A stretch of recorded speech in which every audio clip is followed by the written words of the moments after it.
ખ્યાતિ હોસ્પિટલ કાંડના કેસમાં કૌભાંડના આરોપી રાજશ્રીની ધરપકડ કરાઈ છે। રાજશ્રીનો ખ્યાતિ હોસ્પિટલમાં 4% જેટલો હિસ્સો હોવાની જાણકારી। કૌભાંડ બાદ રાજશ્રી રાજસ્થાન તરફ ગઈ હતી। પહેલા મૂળ વતન શિમળવાડા ગઈ હતી। ઉદયપુરમાં 5 દિવસ રોકાયા બાદ ભીલવાડા ગયા। પતિ પ્રદીપ કોઠારી પણ સાથે હતો। 22 સપ્ટેમ્બરના રોજ રાજશ્રી ડાયરેક્ટર તરીકે દાખલ થઈ। રાજશ્રીના પતિનો કોઈ રોલ સામે આવશે તો તેની સામે પણ કાર્યવાહી કરવામાં આવશે। પહેલા તેનો પતિ ડાયરેક્ટર તરીકે હતો, બાદમાં તેણે રાજીનામું આપીને રાજશ્રીને ડાયરેક્ટર તરીકે નિમણૂક કરી। ક્રાઇમ બ્રાન્ચના પીઆઈ વીબી આલનું નિવેદન।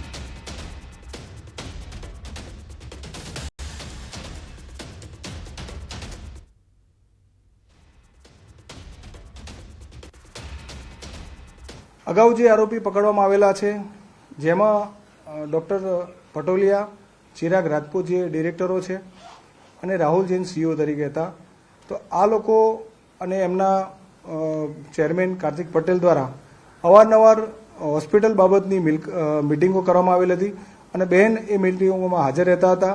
જેઓનો આ હોસ્પિટલની અંદર 3.96% એટલે કે 4% જેટલો હિસ્સો છે। 2021માં કોવિડ પછી આ હોસ્પિટલમાં તેઓ એન્ટર થયા છે અને ડિરેક્ટર તરીકે એમની ફરજ બજાવતા હતા। ગાંધીનગરથી સમાચાર। યુવકનું અપહરણ થતા હોબાળો મચ્યો। કોટેશ્વરથી અપહરણ થતા પરિવારનો હોબાળો।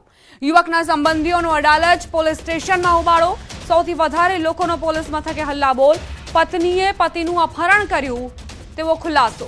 ભાવિક નામના વ્યક્તિનું અપહરણ કર્યું હતું। પત્નીએ પ્રેમી સાથે મળી અપહરણ કર્યું હોવાની ફરિયાદ નોંધાઈ। યુવકની હત્યા કરી કેનાલમાં નાખી દીધાનો આરોપ મુકાયો છે। ગાંધીનગરમાં પત્નીએ પતિનું પહેલા અપહરણ કર્યું અને ત્યારબાદ હત્યાનો આરોપ મૂકવામાં આવ્યો છે। પ્રેમી સાથે મળીને તેણે આ કાવતરાને અંજામ આપ્યો। છોકરાને કિડનેપ કરી લીધો કે પાણીમાં નાખી દીધો મારીને કે જેને નાખ્યો એને મારા એના મામાજીના છોકરા હતા, એનું આખું ફેમિલી હતું, એની બૈરી હતી સામસામી।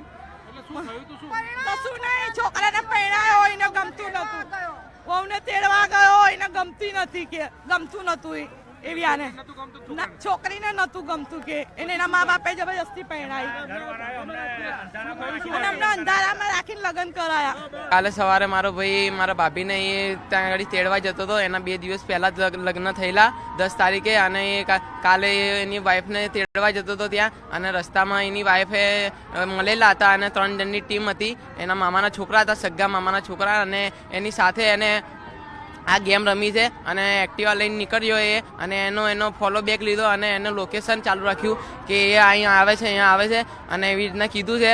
અને 12:30 વાગે છેલ્લે 12:10 એને પૂછ્યું કે તમે ક્યાં પહોંચ્યા? તો મારા ભાઈ કીધું હું 5-10 મિનિટમાં આવું છું, હું આ જગ્યાએ પહોંચ્યું છું। અને એની પાછળ ગાડી રવાના કરાઈ છે, ઇનોવા હતી વ્હાઇટ કલરની અને અંદર 3 થી 4 જણા હતા અને મારા ભાઈને પાછળથી એક્ટિવામાં ટક્કર મારી છે અને ટક્કર મારીને એને પાડી દેવામાં આવ્યો છે અને એને બેહોશ કરીને અને ગાડીમાં બેસાડીને અને એ લોકો લઈ ગયા અને દુપટ્ટાથી એને ગળચી દબાઈને મારી નાખવામાં આવે છે અને એને તરત જ કેનાલમાં નાખી દીધો છે 3-4 જણાએ। આણંદના બોરસદ ચોકડી પર દબાણ હટાવવાની કામગીરી દરમિયાન પથ્થરમારો થયો। મંદિર તોડવાની શરૂઆત થતાં જ કેટલાક શખ્સોએ પથ્થરમારો કર્યો હતો। પોલીસ કઈ પરિસ્થિતિ સમજે તે પહેલા લોકોના ટોળા ઉતરી પડ્યા। આખરે પોલીસે હળવો લાઠીચાર્જ કરવાની ફરજ પડી। પથ્થરબાજોને ઝડપી લેવામાં આવ્યા। પોલીસે કેટલાક લોકોની અટકાયત કરીને કાર્યવાહી કરી છે। આજે વહેલી સવારથી જ તંત્રનું મેગા ઓપરેશન ચાલી રહ્યું છે। ઝુંપડપટ્ટી વિસ્તારમાં 10થી વધુ મંદિર આવેલા છે। 300થી વધુ નાના મોટા દબાણ તોડવાની કામગીરી ચાલી રહી છે। સંવાદદાતા જનક જોડાઈ ગયા છે વધુ જાણકારી સાથે। જનક, શું ઘટનાક્રમ? જી, આ જે ઘટના છે આણંદ ની જે ટ્રાફિક થી ધમધમતી બોરસદ ચોકડીમાં છે, ત્યાં લગભગ 350 જેટલા કાયદેસર દબાણો આવેલા છે। એટલે કે જે કોઈ દબાણ કરતા છે એમણે આખા રહેણાંકના મકાનો બનાવેલા છે। ત્યાં ખૂબ મોટા આશ્ચર્ય તેમની પાસે વીજ જોડાણો છે, એટલે કે ઇલેક્ટ્રિસિટી છે, પાણીના જોડાણો છે।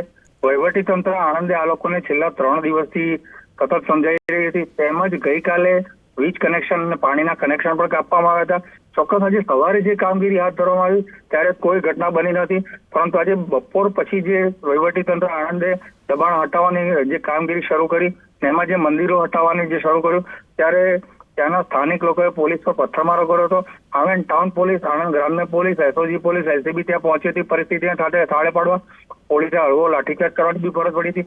અત્યાર સુધી અમારી પાસે જે માહિતી છે એ પ્રમાણે 25 જેટલા લોકો સામે સરકારી કામમાં દખલ પહોંચાડવાની જે કઈ કલમ છે એના પ્રમાણે ગુનો નોંધવામાં આવ્યો છે. જી, આભારજનક જાણકારી આપવા માટે.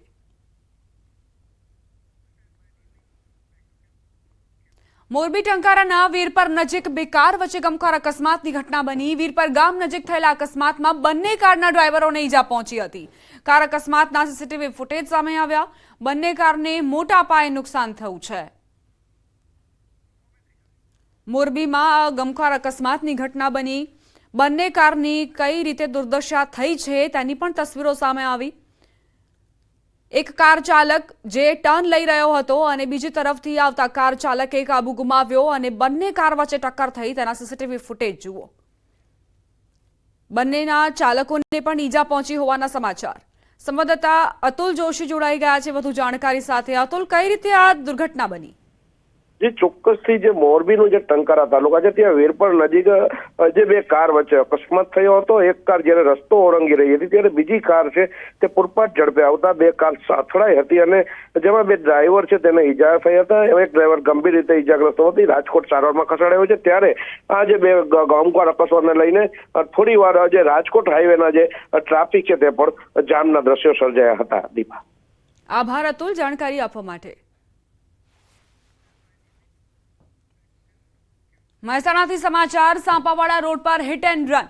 બહુચરાજીના સાંપાવાડા ગામ નજીકનો બનાવ. અજાણ્યો વાહન ચાલક અકસ્માત સર્જીને ફરાર થયો. બાઇક ચાલકને અડફેટે લેતા ઘટના સ્થળે મોત નીપજ્યું. અજાણ્યો છોટા હાથીનો ચાલક ફરાર હોવાની જાણકારી છે. સાંપાવાડામાં હિટ એન્ડ રનની ઘટના. બહુચરાજીના સાંપાવાડા ગામ નજીક આ દુર્ઘટના બની જ્યાં વાહન ચાલક અકસ્માત સર્જીને ફરાર થઈ ગયો. અત્યારે પોલીસ તેની શોધખોળ કરી રહી છે.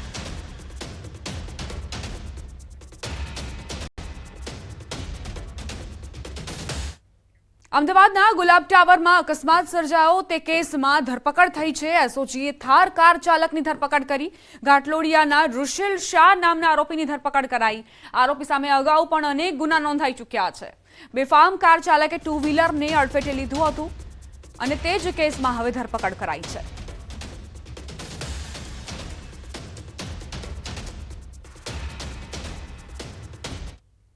ભરૂચના જીતાલી ગામમાં તસ્કરોનો તરખાટ જોવા મળ્યો. અયોધ્યાપુરમ સોસાયટીમાં તસ્કરોના આટાફેરા કેદ થયા. 5 જેટલા તસ્કરોના રહેણાંક વિસ્તારમાં ધામા. તસ્કરો સીસીટીવીમાં કેદ જોવા મળ્યા. સોસાયટીના રહેવાસીઓમાં